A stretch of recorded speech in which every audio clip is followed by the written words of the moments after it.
I was looking at the channel, Basa Aviation, Victor Alpha Sierra Alpha, and it freaked me out what I just saw. Uh, two aircraft collided in midair in Colorado. I mean, like, what just happened? So I went and start digging, and there's a lot of now. Everyone is talking about it, and everyone is putting their own little 2 cents on the event. So I decided to put my own 2 cents on it because I have flown in both aircraft, in the Sirius and the Metroliner.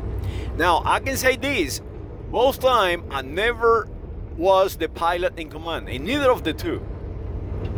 I just flew with friends. They invite me over. Especially Metroliner is a very difficult airplane to fly. Actually, by yourself, a very complex airplane. And friends used to invite me just to help out. And they were tired and working all day, and they go on the run and they ask me, "Hey, Pavel, you want to come along?" And I, sure. And that is where I want to put my 2 cents in it, because I really enjoyed this aircraft, Metroliner. Well, let me make my comments on it.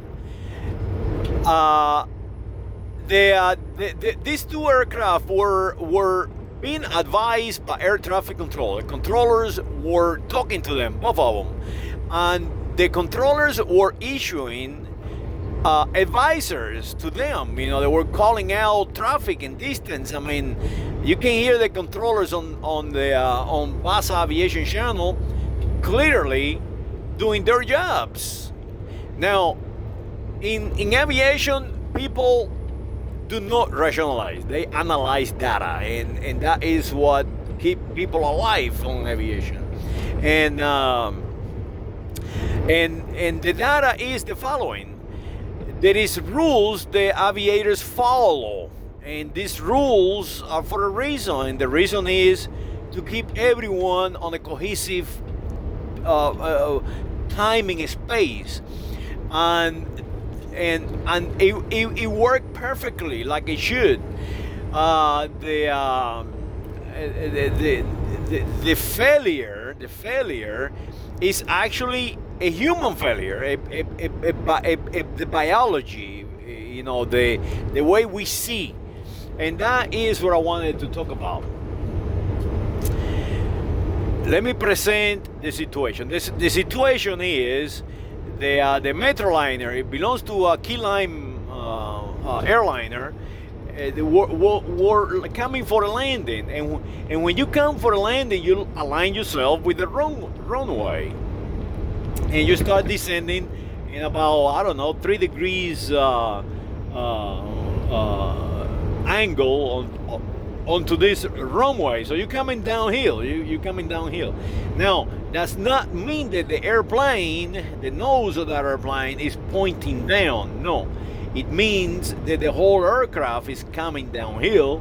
But it could be the cockpit is highly likely is a little flat on that glide path, or sometimes a little higher than the flight path, because you will have an angle of attack coming into land.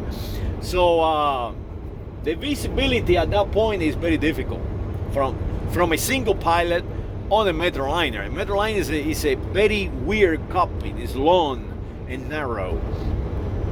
So the Zeros, the second aircraft, was coming to land on a parallel runway. Basically, there is 2 runways in front of you. The Metroliner is aligned itself with the left, and the Zeros should land itself with the right runway. So basically, they're coming parallel to each other. The Zeros overshoot that final approach line, imaginary line from the center of the runway, and got into the path of the Metroliner coming to land on the left, and took half of the freaking airplane off. I mean, it's just amazing to see that Metroliner become a convertible. I mean, like flat, like gone. The whole fuselage is gone, and the zeros, half of the zeros broke apart, broke in half. The empennage of the aircraft, the tail, if you will.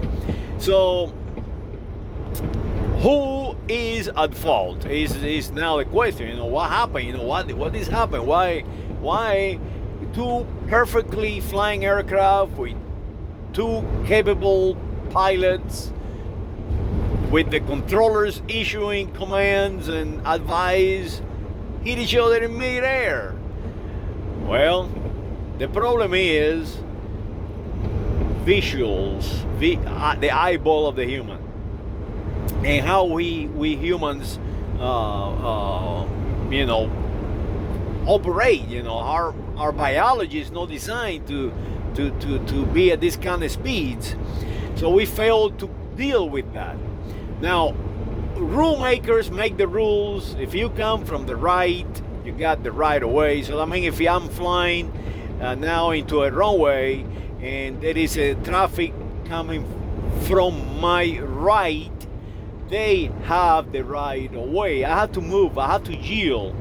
And the Metroliner in this case was in that position. The Sirius was coming from his right. The Sirius was coming from his right. The Metroliner failed to yield. And remember, the controllers are not responsible for separation under visual flight rules. The pilots more separate themselves. The controllers will issue you advice. You know, like in this case, they were giving them advice. Hey, you got the Metroliner coming on final about a mile. Do not overshoot that flight path on that Metroliner, because yes, he might see you and yield to you, but like in this case, you're going to run him over. And that is exactly what happened. So the failure is, on my opinion, on the Metroliner. Now, that is looking at the rules of flying. Failed to yield because it was on the right. The traffic conflicting was to the right of the Metroliner, so they have the right of way.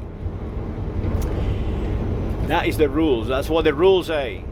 Now, let's see about airmanships. You know, who is at fault when you look at from the point of view of the driver, of the people maneuvering this machine, driving these machines?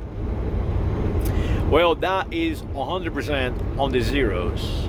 So as you see, the rules can tell you one thing, and the reality is another. You know, the guy who actually made the mistake is the Zeros.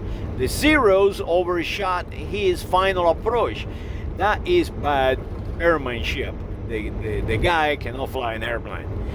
In the opposite, the Metroliner fellow, the professional driver, this guy is something. This guy landed that airplane half gone, with pieces hanging out, with the fuselage with a hole in it, with damage to the empennage or to the vertical stabilizer, and probably the horizontal stabilizer. I mean, it's amazing the job of that aviator, because this guy is an aviator. A pilot drives a ship. A person who can land an airplane like that, in my opinion, is 100% an aviator. And he aviated. He landed that airplane and taxied that airplane to the FBO. Hey, clean my windshields with you. And that is an amazing thing. Now, the Zeros deploy a ballistic parachute, and they landed and they survive. And that is something that you don't see often, is in midair where everyone survive, and survive on the ground too. this aircraft did not fail over a house and caught on fire and so on. So it's an amazing thing. And that will show you that sometimes being lucky is better to being wise. You know, being lucky is good. Being lucky is good. And this is one case to prove it. You know, the rule they fail to follow rules or to fail to yield. And all this, it doesn't matter. You know, you survive, and that is what does matter is that they survive. So Godspeed to these aviators, and learn from that, Mr. Zero's driver. Do not ever overshoot your flight path on a parallel runway, and listen very careful to the advice from air traffic control. If they issue you a traffic, hey, make sure you pay attention. Look outside that airplane. Saludos.